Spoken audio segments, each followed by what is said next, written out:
जय हिंद। तो आपको YouTube के थंबनेल से पता चल गया होगा कि आज हम किस टॉपिक पर बात करने वाले हैं। आज हम इस वीडियो में बताने वाले हैं कि UGC नेट के लिए कौन से विद्यार्थी एलिजिबल हैं, कौन पेपर दे सकते हैं और इस UGC नेट के लिए की क्वालिफिकेशंस क्या है, एग्ज़ाम पैटर्न क्या है, एप्लीकेशन फ़ीस क्या होती है, क्या इसमें नेगेटिव मार्किंग होती है कि नहीं होती है, इसके UGC नेट की कंप्लीट चर्चा करने वाले हैं इस वीडियो में और बने रहें इस वीडियो के साथ।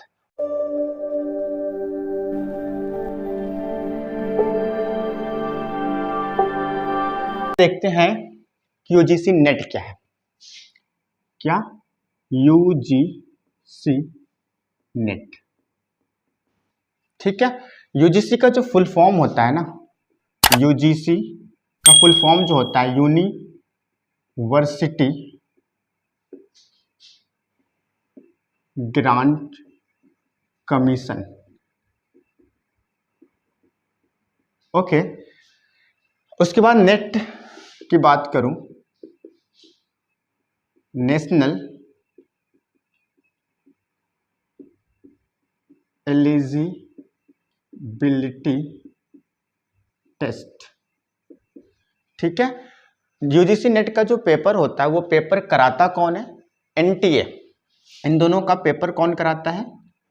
इन दोनों का पेपर NTA नामक एक एजेंसी कराती है। इसका फुल फॉर्म होता है नेशनल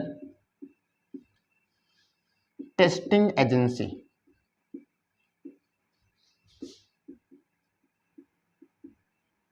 ठीक है। और national testing agency UGC net का पेपर कराती है और NTA का जो पेपर होता है ये ऑल इंडिया लेवल पर होता है।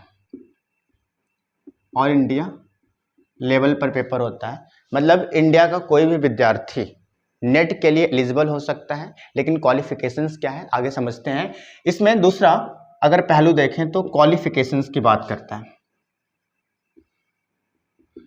क्वालिफिकेशन, UGC नेट का पेपर दे कौन सकता है? क्वालिफिकेशन में क्या है, कह रहा है कि जिसका पोस्ट ग्रेजुएट हो,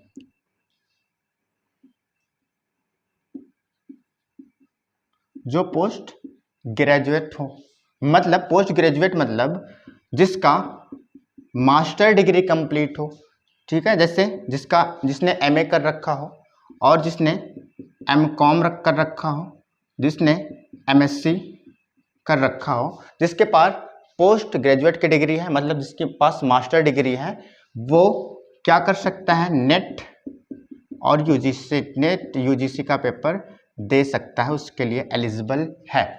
लेकिन इसमें शर्त है, पोस्ट ग्रेजुएट हैं लेकिन उनको मिनिमम जो नंबर होना चाहिए, मतलब पोस्ट ग्रेजुएट हैं और इसमें एक सब्जेक्ट से होता है। जैसे मान लो सपोज करें कि MA का कोई विद्यार्थी है, ठीक है, उसने पॉलिटिकल साइंस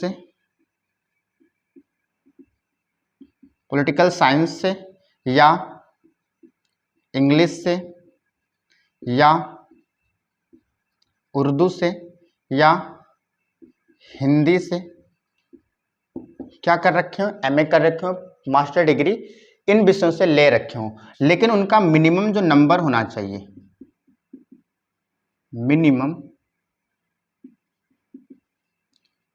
मिनिमम मार्क्स जो होना चाहिए वो 55% होना चाहिए। 55% या इससे एबव भी हो सकता है। अगर पॉलिटिकल साइंस में बच्चा MA का कोई विद्यार्थी पॉलिटिकल साइंस ले रखा है तो उसका मिनिमम मार्क्स 55% प्लस होना चाहिए, तभी वो नेट UGC के लिए एलिजिबल हो सकता है, कोई भी विद्यार्थी किसी। उसके बाद फिर क्या बोलता है, इसमें मिनिमम मार्क्स इतने होने चाहिए, ठीक है। उसके बाद इसमें आगे आता है कि क्वालिफिकेशंस तो पोस्ट ग्रेजुएट होनी चाहिए, लेकिन एग्जाम क्या होता है इसका? एग्जाम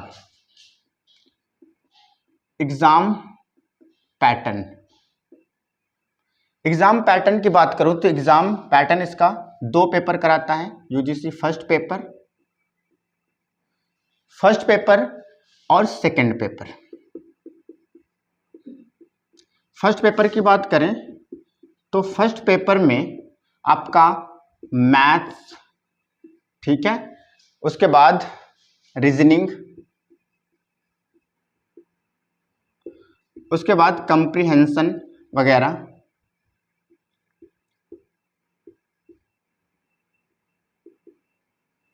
कंप्रीहेंशन मतलब ये जो फर्स्ट पेपर होता है ये मैथ, रीजनिंग, कंप्रीहेंशन आप भारतीय संविधान में मौजूद किसी भी भाषा, जैसे 8वीं सूची में 22 भाषा है, 22 भाषा के हिसाब से, यानी कि आप कोई भी भाषा में आप पेपर दे सकते हो फर्स्ट पेपर, ठीक है। ये लैंग्वेज आपके ऊपर डिपेंड करता है, आप एनी लैंग्वेज पे आप पेपर दे सकते हो, ठीक है। चाहे वो आप हिंदी में पेपर दो, ठीक है, चाहे इंग्लिश में पेपर दे सकते हैं आप, चाहे आप किसी भी मराठी में, ठीक है, मराठी में पेपर दे सकते हैं, तो आपके ऊपर डिपेंड करता है। ये जो फर्स्ट पेपर होता है ये 50 मार्क्स का होता है, ठीक है, सॉरी 50 नहीं 100 मार्क्स का होता है। और इसमें जो क्वेश्चंस होते हैं ना, फर्स्ट पेपर में जो क्वेश्चंस होते हैं वो 50 क्वेश्चंस होते हैं। कितने? 50 क्वेश्चंस होते हैं। और एवरी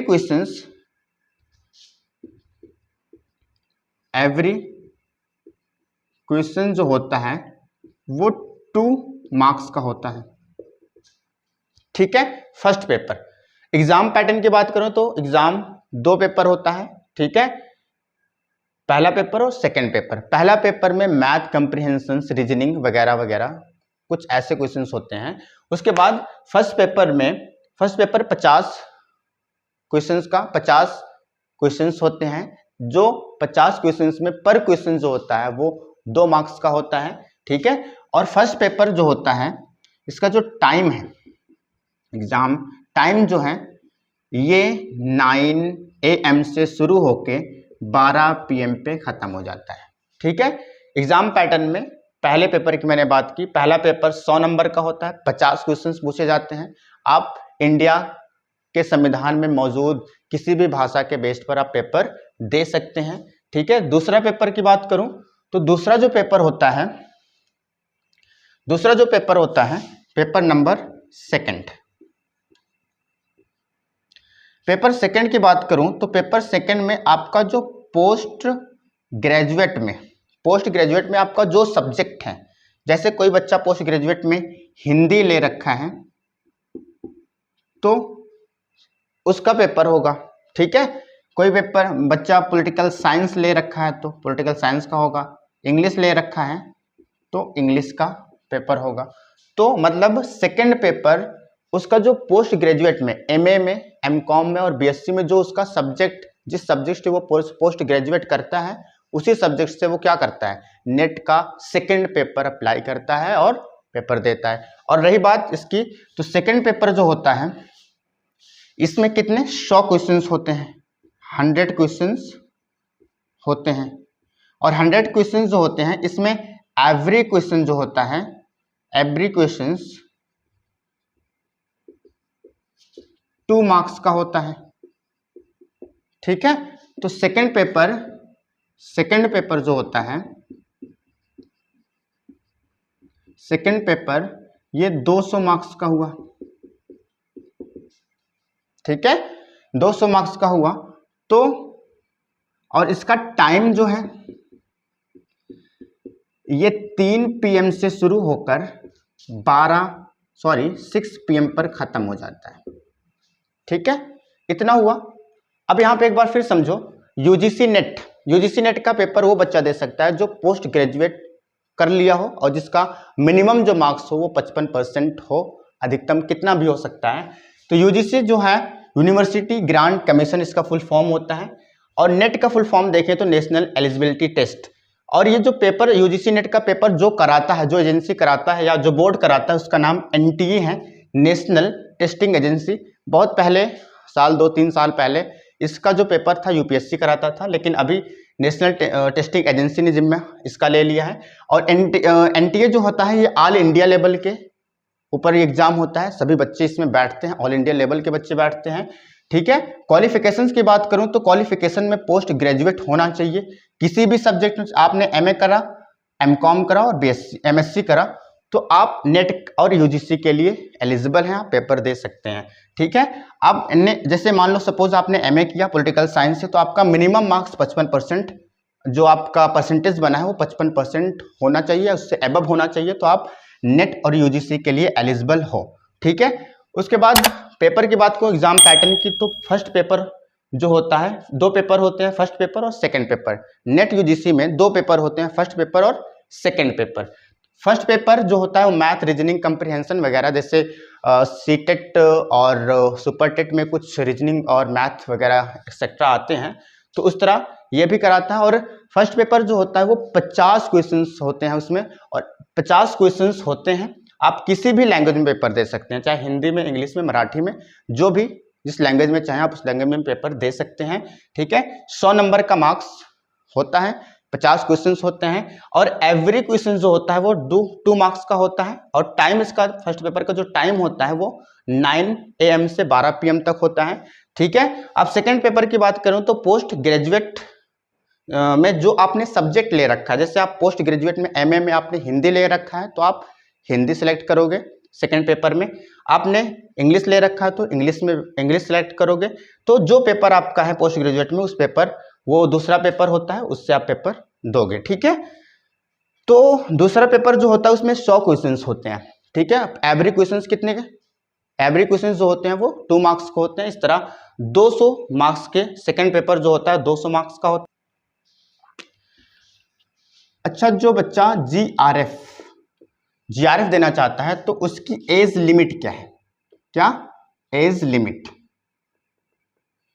ठीक है, एज लिमिट भैया कितने एज तक पोस्ट ग्रेजुएट वाले बच्चे कितने एज तक पेपर दे सकते हैं? तो एज लिमिट की बात करूं तो एज लिमिट में अगर कोई बच्चा जीआरएफ करना चाहता है, ये जैसे बच्चा कोई नेट अप्लाई करता है, फॉर्म अप्लाई करता है, तो उसमें ऑप्शंस होते हैं नेट जीआरएफ के।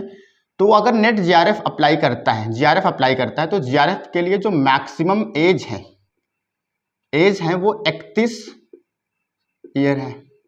ठीक है, पोस्ट ग्रेजुएट होने के बाद अगर आप जीआरएफ करना चाहते हैं तो जीआरएफ के लिए मिनिमम और या मैक्सिमम एज अगर रखी गई है, मैक्सिमम एज रखी गई है वो 31 वर्ष रखी गई है, अगर ये जर्नल के लिए है। ठीक है, एचजीआरएफ के लिए 5 साल 5 इयर्स क्या है, अगर कोई ओबीसी एससी एसटी के लिए 5 साल एज बढ़ा दी जाती है तो उसको 36 इयर्स 36 ईयर उसकी एज हो जाती है। मतलब अगर ओबीसी एससी एसटी से बिलोंग कैटेगरी से बिलोंग अगर कोई स्टूडेंट है, अगर वो जनरल कैटेगरी में नहीं आता, ओबीसी एससी एसटी में आता है, तो उसके लिए जो एज रिक्वायर है वो 36 साल है, 36 ईयर है। मतलब वो 36 ईयर तक अप्लाई कर सकता है जीआरएफ के लिए। लेकिन नेट मतलब असिस्टेंट प्रोफेसर के लिए, प्रोफेसर की बात करूं, असिस्टेंट प्रोफेसर के लिए नो एज लिमिट है, कोई एज नहीं है।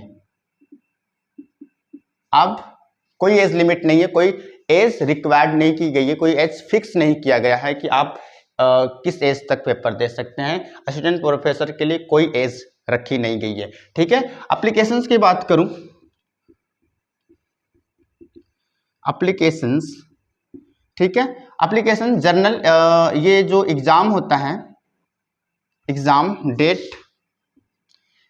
डेट ये होता है 1 ईयर में, 1 साल में 2 टाइम्स, 2 बार पेपर कराती है। ठीक है, पहला जो पेपर होता है इसका जून, मतलब पहले टाइम जो पेपर कराती है एनटीए, कौन? एनटीए नेशनल टेस्टिंग एजेंसी, तो जून के महीने में और दिसंबर के महीने में। ठीक है, 1 साल में 2 बार पेपर कराती है एनटीए 2 बार पेपर कराता है नेट और यूजीसी का। ठीक है, उसके बाद जो फीस है, ठीक है, एप्लीकेशन जो रजिस्ट्रेशन फीस है, तो वो जर्नल के लिए 1100 रुपए। ठीक है, और ओबीसी के लिए 550 रुपए, और फीस अगली एससी एसटी के लिए 275 रुपए, रखे गए हैं। ठीक है, राइट। तो ये आप देख सकते हो मोटा मोटा कि 1 साल में 2 बार पेपर होते हैं, जून में और दिसंबर में इसके पेपर होते हैं। उसके बाद आगे की बात करूं, क्या इसमें नेगेटिव मार्किंग होती है कि नहीं होती है? नेगेटिव मार्किंग की बात करते हैं। देखो, यूजीसी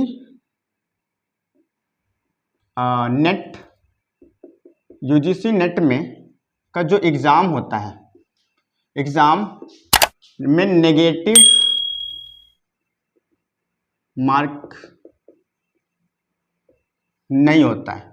मतलब ये पेपर नेगेटिव मार्क्स नहीं होता है, नो नेगेटिव मार्क्स, ये नेगेटिव मार्क्स नहीं होता है। अगर यूजीसी नेट में अगर कोई बच्चा क्वेश्चंस गलत करता है तो उसके लिए उसके नंबर्स, अंक नहीं काटे जाएंगे, क्योंकि यूजीसी नेट का जो पेपर होता है, एनटीए जो पेपर कराती है वो नेगेटिव फ्री होता है, मतलब नेगेटिव मार्क्स नहीं होता है। ठीक है, और इसका जो एग्जाम होता है वो कंप्यूटर बेस्ड होता है। कैसा? कंप्यूटर बेस्ड होता है और मल्टीपल होता है, ऑब्जेक्टिव क्वेश्चंस होते हैं, ऑब्जेक्टिव क्वेश्चंस होते हैं, राइट। अब जैसे सपोज करो आपने ए, बी, सी और डी, ठीक है, ये 4 ऑप्शंस होते हैं, मल्टीपल चॉइस में होते हैं। मान लो सपोज ए क्वेश्चंस सही है, आपने निशान लगा दिया कि बी सही है।